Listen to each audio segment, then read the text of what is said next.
할렐루야. 구원론, 성장하는 구원 중에 우리를 자라게 하시는 우리를 자라게 하시는 목적이라는 부분에 대해서 어제에서 계속 말씀을 전하도록 하겠습니다. 이 상은 볼래? 사모님 무슨 갖다 쳤던지. 아니. 이 상은 벌레가 자꾸 왔다 갔다. 우리를 자라게 하시는 우리를 자라게 하시는 목적이라는 부분에서 어제 이어서 좀 정리하고 기도하겠습니다. 여러분, 우리 구원은 자라나는 구원입니다. 생명구원. 베드로전서 2장 2절을 우리 같이 읽겠습니다. 갓난 아기들 같이 순전하고 신령한 젖을 삼아라. 이는 그로 말미암아 너희로 구원에 이르도록 자라게 하려 함이라. 네. 여기서 말씀하시는 구원은 예수 그리스도와 같은 부활의 몸을 입는 것이라고 했습니다. 우리를 자라게 하시는 목적은 구원에 이르도록 자라게, 부활의 몸을 입는 것. 어제 말씀드렸던 것처럼 우리가 그 생명이 우리의 육신의 생명도 부모의 태에서부터 이렇게 생명체가 난자와 정자가 만나서 한 생명체에 이르지 않습니까? 그리고 또 10달이 돼서 이 세상에 태어나는데 사실은 뭐 사람들마다 시점이 다 다르지만은 우리나라도 나이를 계산하는 걸 보면은 우리나라는 참 어떤 면에서는 우리나라 나이를 우리가 만으로 몇 살이라고 하고 그냥 뭐 한국 나이로 몇 살이라고 하지 않습니까? 한국 나이는 한국 나이와 만의 기준이 뭐죠? 예, 우리나라는 태어나면서부터 한 살이죠, 그죠? 태어나면서부터 딱 한 살이란 말. 그걸 왜 태어나면서부터 한 살입니까? 엄마 뱃속에 있었던 10달을 치는 겁니다. 그걸 어떻게 보면 생명으로 인정을 해가지고 10달 있다가 태어나서 있어가지고 그 10달, 엄마 뱃속에서의 10달을 인정하는 의미에서 태어나자마자 한 살, 한 살로 이제 그러나 미국이나 서양 같은 데는 어떻게 보면은 만으로 한 살 하냐, 만으로, 나이로. 우리나라로 31살이라고 하면 예를 들어서 미국 나이로는 30살이라고 이렇게 말하죠. 왜? 그 나이를 이 땅에, 그건 뭡니까? 엄마 이 뱃속에 있을 때 10달을 카운트를 하지 않는 거죠. 그 나이에. 그런 면에서 우리나라 나이는 엄마 뱃속에 있었던 10달을 카운트를 한다는 그런 의미도 되겠죠. 어쨌든, 어떤 면에서 보면 어제 말씀드린 것처럼 이 땅에 뭐 둘 다 의미가 있는데 엄마 뱃속에 있을 때도 사실은 생명이 있었잖아요. 그 완전한 우리가 지금 이런 모양, 지금 뭐 나이가 돼가지고 지금 40이면 40, 50이면 50이라는 그 나이가 돼가지고 지금 이러한 지금의 모습을 가지고 있지만은 지금의 이런 모습, 육체적인 이런 모든 기능들은 사실은 언제 이미 다 주어졌습니까? 엄마 뱃속에서 난자와 정자가 만나서 수정이 돼서 어떤 생명체가 되는 순간에 지극히 작은 그런 모습이었지만은 수정되는 순간에 그 안에 우리가 이렇게 잘 쓰는 모든 그 요소들이 그대로 다 있었던 것이죠. 그리고 이제는 10달 있다 이 땅에 태어났는데, 그러나 그 육신의 부모님도 우리가 이 일을 보면서 그 자식이 이 세상에 태어난 그 기쁨을 참 기뻐하지만은 그것을 기뻐하는 이유는 뭐 때문에 기뻐합니까? 다른 것이 아니라 지금 그 시점만이 아니라 이 자체를 기뻐할 수 있는 건 뭐냐면 앞으로 그 앞에 펼쳐진 어떤 미래 때문에, 그것 때문에 지금 현재를 기뻐하는 겁니다. 그런 것처럼 하나님께서도 우리를 이 땅에서 예수 그리스도의 복음으로 거듭나게 했을 때 그 거듭남이 기뻐하는 것은 뭐냐면 마치 그 거듭남이 목적이 아니라 끝이 아니라 그 거듭남 이후에 우리가 이렇게 이 세상에 태어나서 어떤 과정 시간을 지나서 어떤 그 부모님이 기대한 어떤 모양으로 자라서 성장해서 어떤 역할을 해주듯이 하나님께서 우리를 거듭나게 하셔서 그 거듭남을 기뻐하는 것은 그 거듭난 그 영이 어떤 하나님이 만들어 놓은 그런 어떤 그 생명이 자라는 그 과정을 겪어서 하나님이 원하시는 그 모양으로 될 그것을 바라보면서 주님이 그때를 기뻐하는 겁니다. 바로 그 목적이 뭐냐면 여기서 말하는 구원에 이르도록 자라게 하려 합니다. 이 구원은 뭡니까? 그리스도 예수와 같은 부활의 몸을 입는 그것이 바로 그 생명의 우리의 거듭난 생명이 자라나는 그 최종 목적지가 되는 것입니다. 빌립보서 2장 12절 13절을 같이 읽겠습니다. 그러므로 나의 사랑하는 자들아 너희가 나 있을 때뿐 아니라 더욱 지금 나 없을 때에도 항상 복종하여 두렵고 떨림으로 너희 구원을 이루라. 너희 안에서 행하신 이는 하나님이시니 자기의 기쁘신 뜻을 위하여 너희에게 소원을 두고 행하게 하시나니. 네. 여기서 항상 복종하여 두렵고 떨림으로 너희 구원을 이루라고 했죠. 이 구원을 이루는 게 뭡니까? 거듭난 그 생명이 계속 어린아이의 생명에서, 어린아이 같은 그 생명에서, 이 어린아이는 육신적인 어린아이가 아니죠. 영적인 이 생명을 자라나는 것을 말하는 거죠. 하나님의 기쁘신 뜻은 뭐냐면, 우리가 거듭난 이후에, 우리 안에 거듭난 이후에, 거듭난 그 영의 생명의 소원은 결국 뭐냐면, 구원을 이루는 것인데, 이 거듭난 이후에 이루는 구원은 어떤 구원입니까? 두 가지죠. 결국 남은 게 우리 영혼이 이 땅에 살아 육신의 생명이 있는 동안에 우리가 거듭난 그 생명이 계속 자라가는 겁니다. 생명이 자라가는 거. 그래서 자기의 기쁘신 뜻을 위하여 너희에게 소원을 두고 행하게 하시나니. 그래서 우리 안에 이 거듭난 그 영혼의 거듭난 생명에 나타나는 가장 특징, 그 마음의 새로운 소원은 뭐냐면 내 생명이 계속 자라는 겁니다. 이 생명이 자라가는 그 갈망이 있고 결국 그 생명이 자라가는 것이 구원을 이루는 거지 않습니까?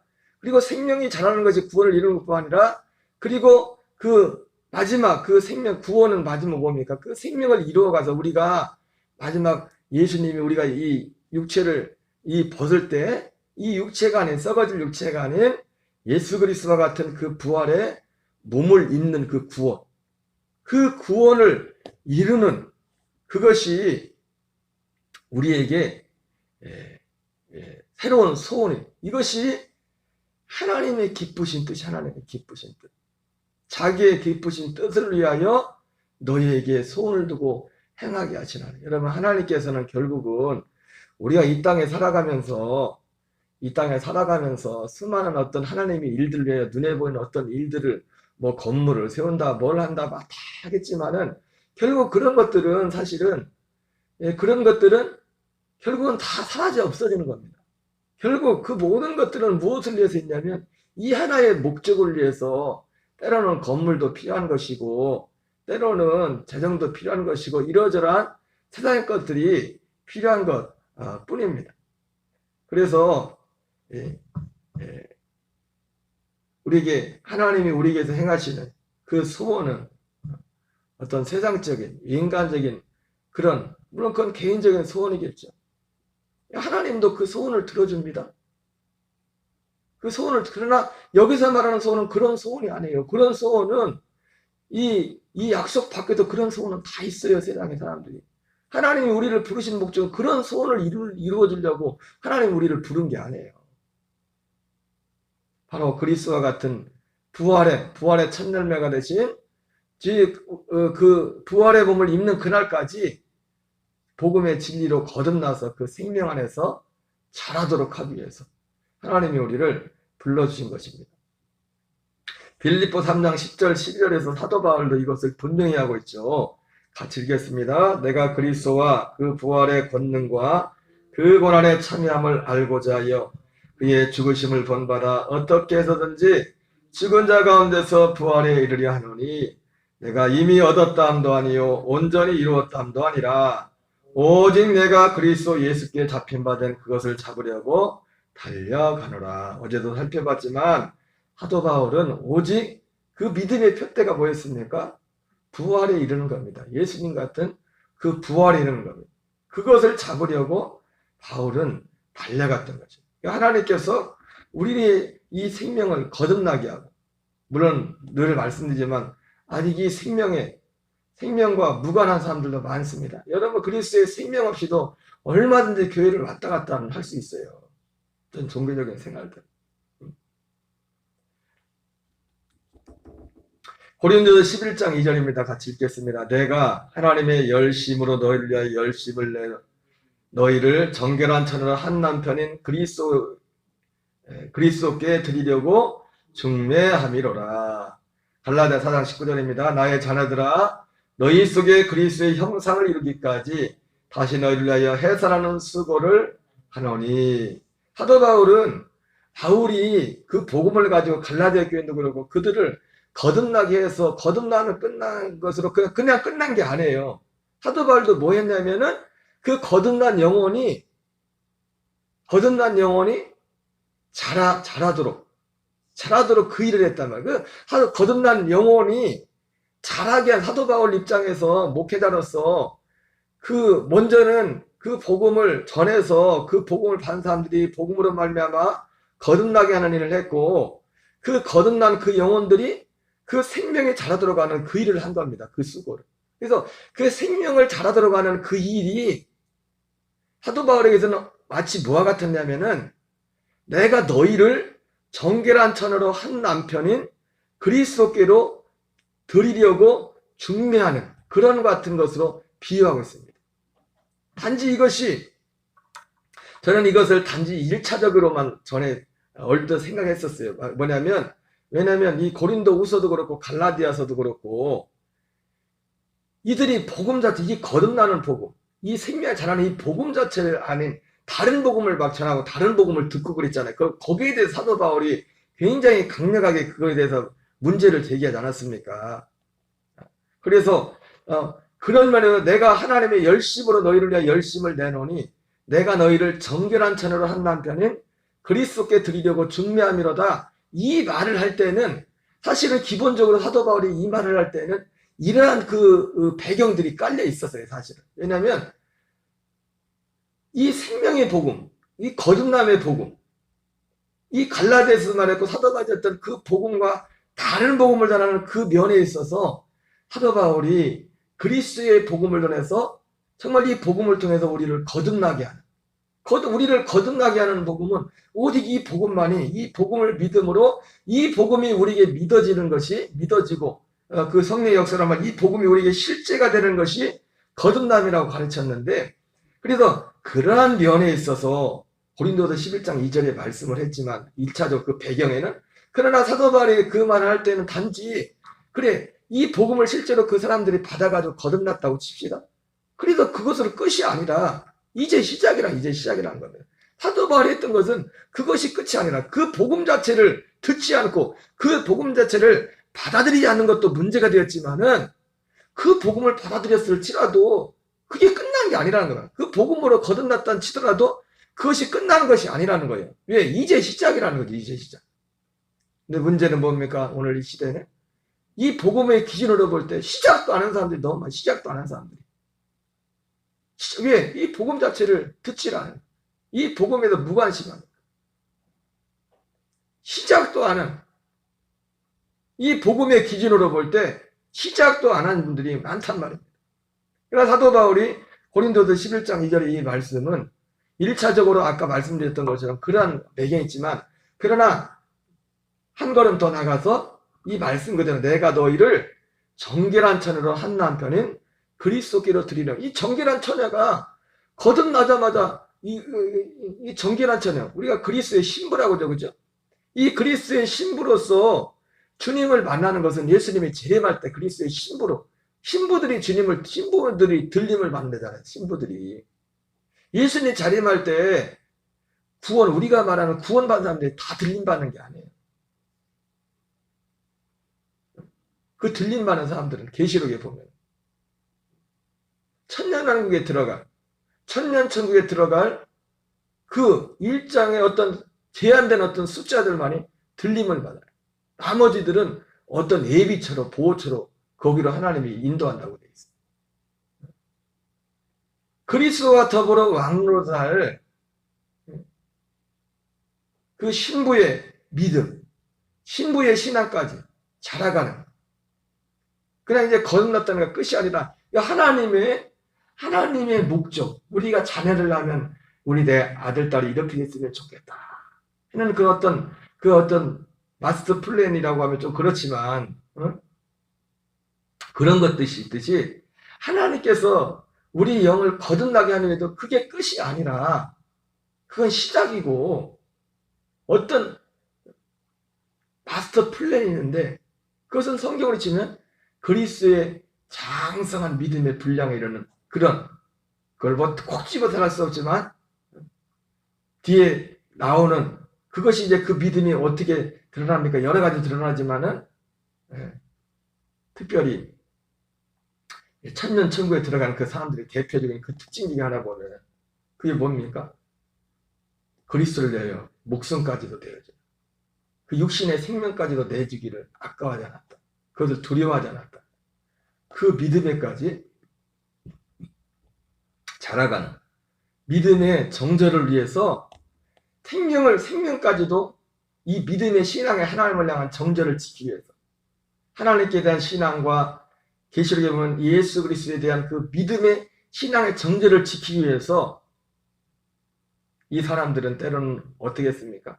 혼이나 이마에 표를 받지 않고, 그 표를 받지 않으면 매매를 할 수 없고 먹고 살지도 못하는 육신의 생명의 이 보장을 받을 수 없는 그런 상황에서도 그것을 받지 않고 우상 앞에, 짐승의 우상 앞에 절하지 않으면 다 누구든지 다 죽인다고 했는데, 그럼에도 불구하고 죽임을 당하는 그 한이 있을지라도 그 우상 앞에 절을 하지 않는 그 믿음의 정절을 지키는, 마치 그게 뭡니까? 신부 같은 거예요. 신부가 한 신랑을 위해서 자기 육신의 정절을 지키듯이 한 주님, 그 주님을 향한 믿음의 정절을 지키기 위해서 그들이 보이는 그 모습. 물론 그것은 하나의 큰 단면, 눈으로 보이는 어떤 단면이겠지만은 하나님께서 그 생명으로 거듭난 그 사람이 거기까지 하나님이 원했던 것도 그것이고 사도 바울이 했던 게 뭡니까? 바로 이 복음을 통해서, 이 복음을 전함으로 바울이 했던 거예요. 그 거듭난 그 영혼들을 정결한 처녀로, 정말 신부로서 신랑 되시는 그리스도께로 중미하는 것 같은 그런 일들을 했다는 겁니다. 그래서 우리의 생명이 거듭나는 것도 중요하죠. 두려운 것은 아까도 말씀드렸지만 시작도 안 한 분들이 많대요. 시작도 안 한 분들.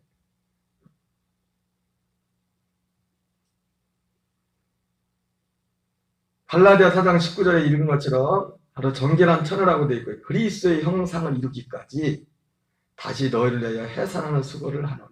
갈라디아 교회 같은 경우는 생명이 자라나는 건 이제 자라나는 그거 과정 둘째치고 시작하는 거기에 다시 돌아가 버렸어요. 생명을 얻기 전에 그 상태, 그 믿음. 이 복음이 아니라 다른 복음. 계시록 20장 4절 5절 같이 읽겠습니다. 시작. 또 내가 보좌들을 보니 거기에 앉은 자들이 있어 심판하는 권세를 받았더라.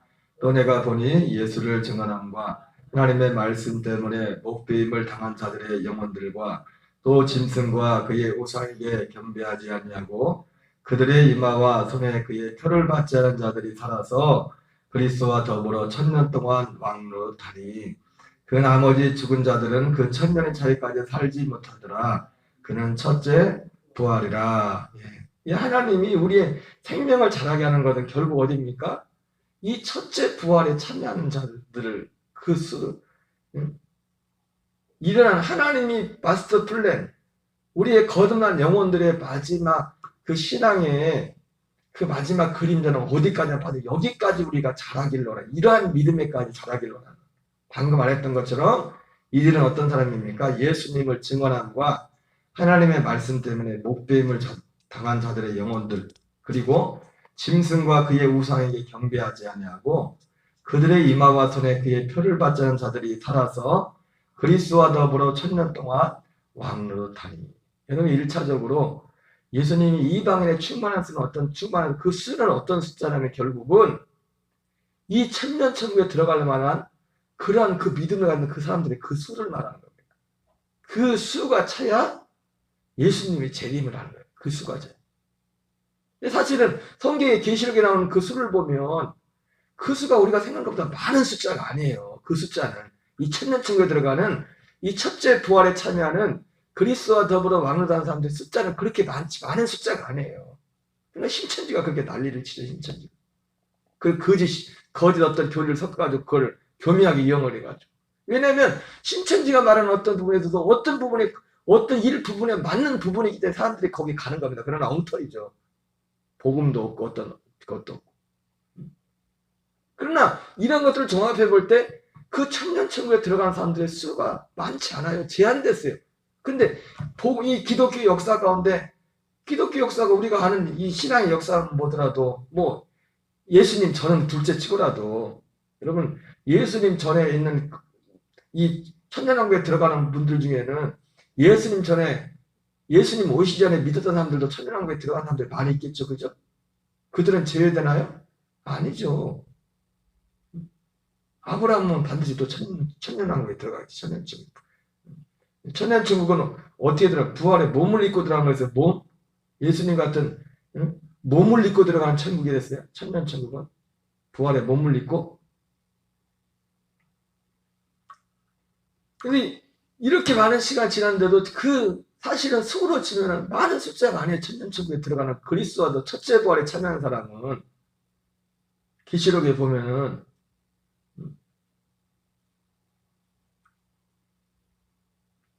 이러한 믿음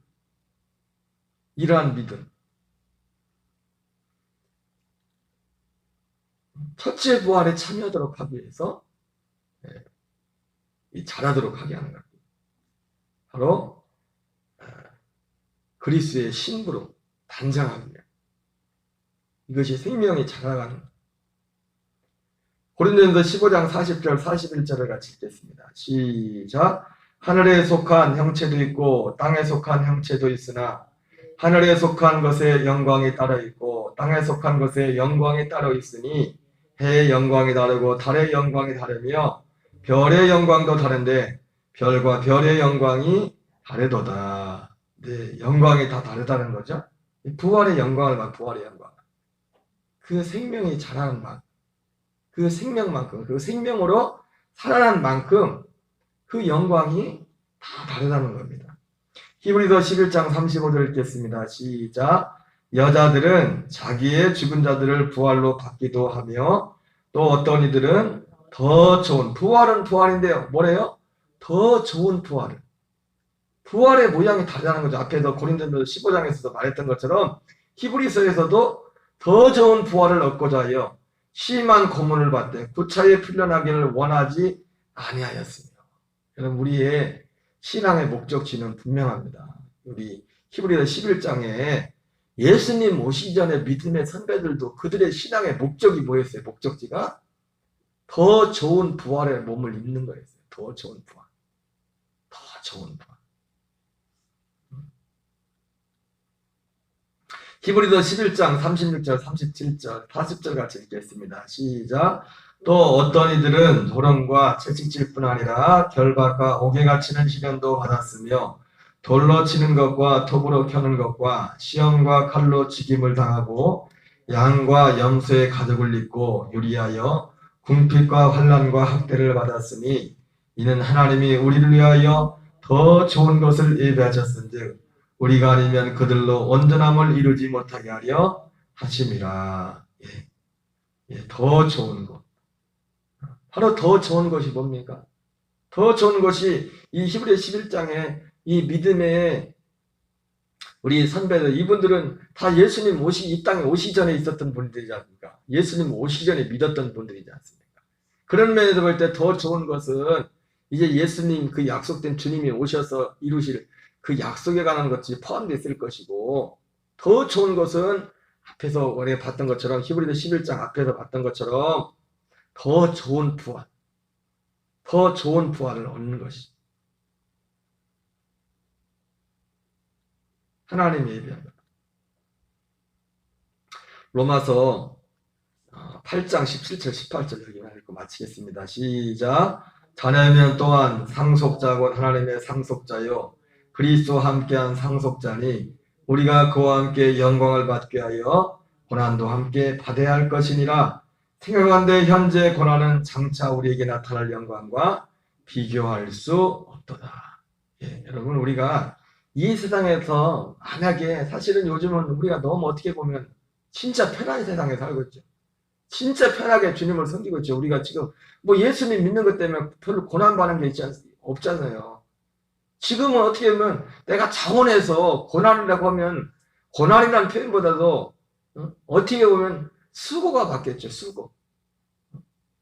내가 일부러 지금 적어도 지금 대한민국에서 하나님을 섬기는 것은 내가 일부러 자원해서 정말 하나님의 복음을 위해서 수고하고 그러지 않으면 고난당할 일이 없어요. 예수 믿는 것 때문에.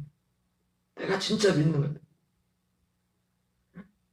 우리가 당하는 고난이라는 것이 다 대부분이 뭔 고난입니까? 자기 욕심 때문에, 자기 죄 때문에. 그런 것들 때문에 자기 부주의 때문에 고난다. 그러면서 또 뭐랍니까? 하나님한테 뭐라고 해요? 불평하고 나한테 이런 일이 일어나요. 진짜 우리가 복음 때문에 예수님 믿는 것 때문에 당하는 고난이 얼마나 있냐고 저를 포함해서. 그죠? 근데 이따손 치더라도 사도 바울이 뭐라 합니까? 사도 바울을 기준으로 삼을 때 사실 사도 바울이나 이때 당시 예수님을 섬겼던 분들을 보면 진짜 고난을 많이 받았죠. 예수님 믿는 것 때문에. 지금 우리와는 환경이 달랐죠. 하나님을 섬기는 것 자체가. 그런데도 뭐라고 합니까? 현재의 고난은 장차 우리에게 나타날 영광과 비교. 이 영광이 뭡니까? 부활입니다. 부활. 그리스도와 부활의 참에도 그리스도 같은 그 부활의 몸을 입는 거예요. 부활의 몸을 입는 거예요. 그러니까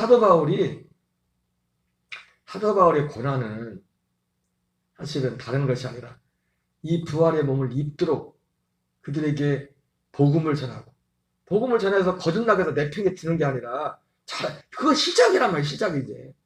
그 생명을 해서 자라도록 계속해서 이 생명의 말씀을 복음의 말씀을 계속 전하는 거예요.